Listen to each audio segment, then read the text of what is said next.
I do want to start with breaking news tonight. In about an hour, we're expecting to learn whether or not 2 Miami University students have the coronavirus. The State Department of Health releasing new information from the CDC. We'll have an update for you tonight at 11.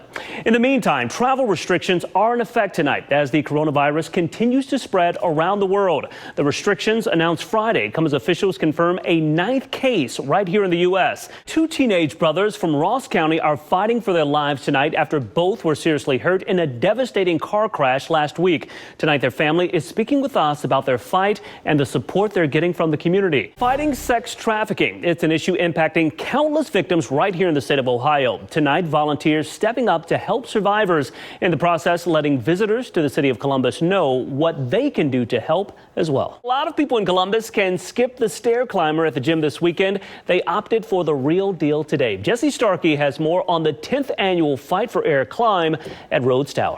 Officially over for a popular bar in German Village. The Wonder Bar says it's ending all live entertainment going forward. All of it after being slapped with a city citation for running an illegal drag show. Now, we first told you this week the neighbors had complained about the noise and the crowds. Jeff Reddick went back tonight for an update. Officially over for a popular bar in German Village. The Wonder Bar says it's ending all live entertainment going forward. All of it after being slapped with a city citation for running an illegal drag show. Now, we first told you this week the neighbors had complained about the noise and the crowds. Jeff Reddick went back tonight for an update. On a mid-Saturday evening, the loudest thing out here outside Wonder Bar in German Village is the cars passing by. A 14-year-old boy has been indicted on murder charges in the stabbing death of a college student last year. Police say 18-year-old Tessa Majors was walking in a New York City park when she was robbed and stabbed. Doctors have diagnosed an 83-year-old Ohio man with the coronavirus. His wife spoke with the station in Cleveland. She says he's still on board the Diamond Princess cruise ship in Japan. Tonight, the U.S. is offering to evacuate Americans on board that ship as long as they show no symptoms of the coronavirus, and they will also have to agree to be held in isolation for an additional 2 weeks. Taking a look at severe weather across the country tonight. Flooding causing major issues for several communities near Jackson, Mississippi. Conditions are only expected to get worse as the river continues to rise. This case is getting a lot of attention tonight, Bob. Both stated plainly they say their clients are innocent of those charges, stressing that they are working with investigators as this case slowly moves its way through the court system. One thing for sure, their careers at OSU officially over. The head coach saying they clearly didn't live up to standards. Jocelyn Went and Amir Reep both arraigned on rape and kidnapping charges this morning, entering not guilty pleas. Reep's bond set at $100,000, Went's at $75,000. CPD charging the pair for an incident a woman says happened at an off-campus apartment last week. Investigators say it started as consensual sex between the alleged victim and Amir Reep, but they say it became rape when she told him to stop and Went joined.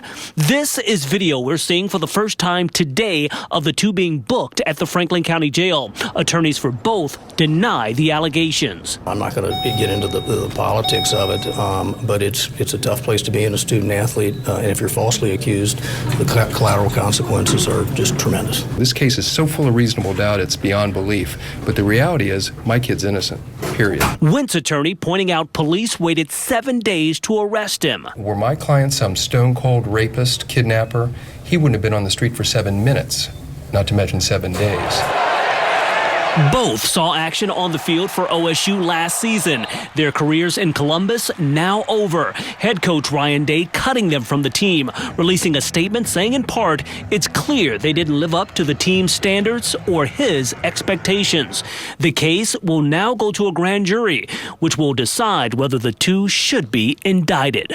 And both former players were ordered to stay away from the woman who's accusing them of rape, and they've also been ordered not to communicate with each other as well. Since this weekend, at least 12 complaints have been filed with the state AG's office against this company. Couples saying the business should have been upfront before having customers pay up. Some we spoke with putting up down payments of more than $10,000. Tonight, they're fighting to get their money back. The AG's office trying to help. It's like, now what do we do? Now where do we go? What is our option? I just burst into tears. I mean, it was a lot of money lost. The couple's different, the stories, though, all the same. And then for the past 3 weeks, I was trying to contact them, and each time I'm contacting them, I'm not getting no response back.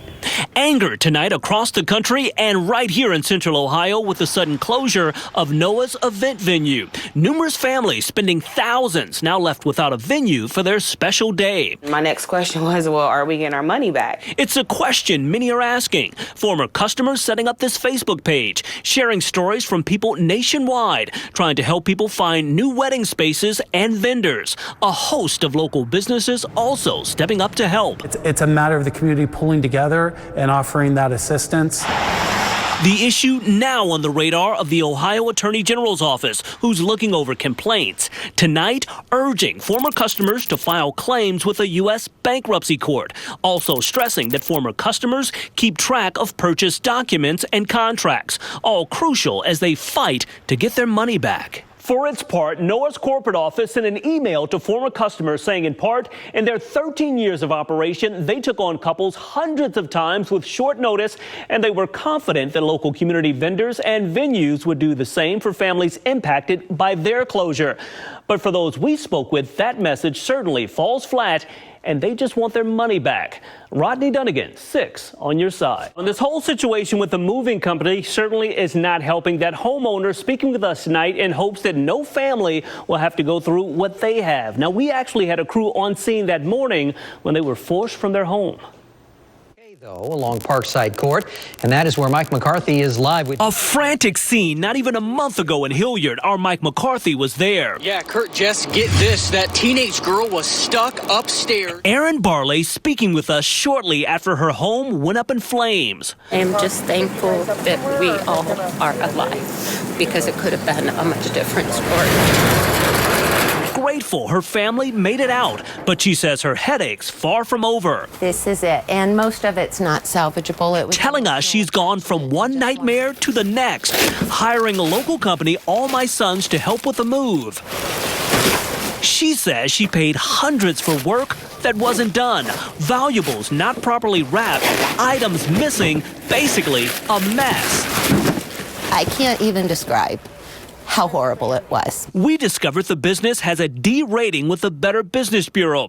The BBB also has All My Sons on their alert list for a pattern of issues. More than 40 complaints listed. Something to keep in mind if you're looking for movers. Read reviews from previous customers.